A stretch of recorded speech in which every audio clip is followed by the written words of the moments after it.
ফুচকা খেতে গিয়েই দুজনের প্রথম দেখা, আর সেখান থেকেই প্রেমের শুরু। তারপরেই দুজনের জীবনের এই সর্বনাশ বা ভালো লাগা দুটোই বলতে পারেন। তো যাই হোক, তাই জন্য বোধহয় সারা জীবনের ফুচকা খাওয়ার দায়িত্বটা তখনই নিয়েছিল।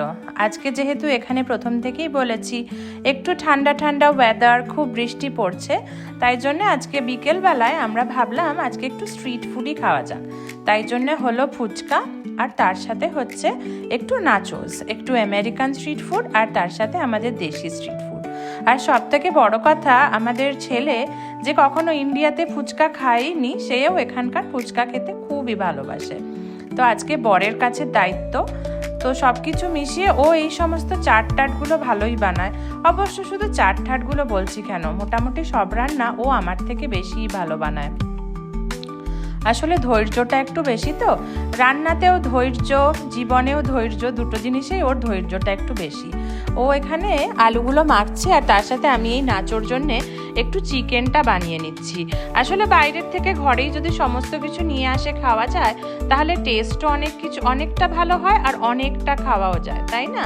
ও আর তার সাথে আজকে বিকেলে গেছিলাম একটু ইন্ডিয়ান স্টোরে সবজি আনতে, সেখান থেকে কিনে নিয়ে এসেছি মাদুর। শীতলপাটি, মাদুর, এগুলো আমাদের বাঙালি জীবনের এক একটা অবিচ্ছেদ্য অঙ্গ, তাই না? কিন্তু এখানে তো আর সব সময় পাওয়া যায় না। আজকে দেখলাম ইন্ডিয়ান স্টোরে পাওয়া যাচ্ছে এই প্লাস্টিকের মাদুরগুলো, তাই কিনে আনলাম। দাম নিল $20, মানে প্রায় ওই 2000 টাকার মতো। আগে যখন আমাদের এত ফ্যান্সি সমস্ত কিছু বসার জায়গা ছিল না, বাড়িতে কেউ এলেই মা বলতো একটুখানি মাদুরটা পাততো, আর আমরাও মাদুর পাততাম। তো তাই মাদুরের সাথে একটা ইমোশন জড়িয়ে আছে।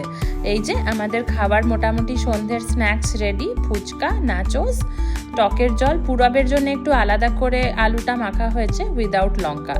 চলুন এবার আমরা একটা সিরিজ দেখতে দেখতে সন্ধ্যেবেলার খাওয়াটা এনজয় করি।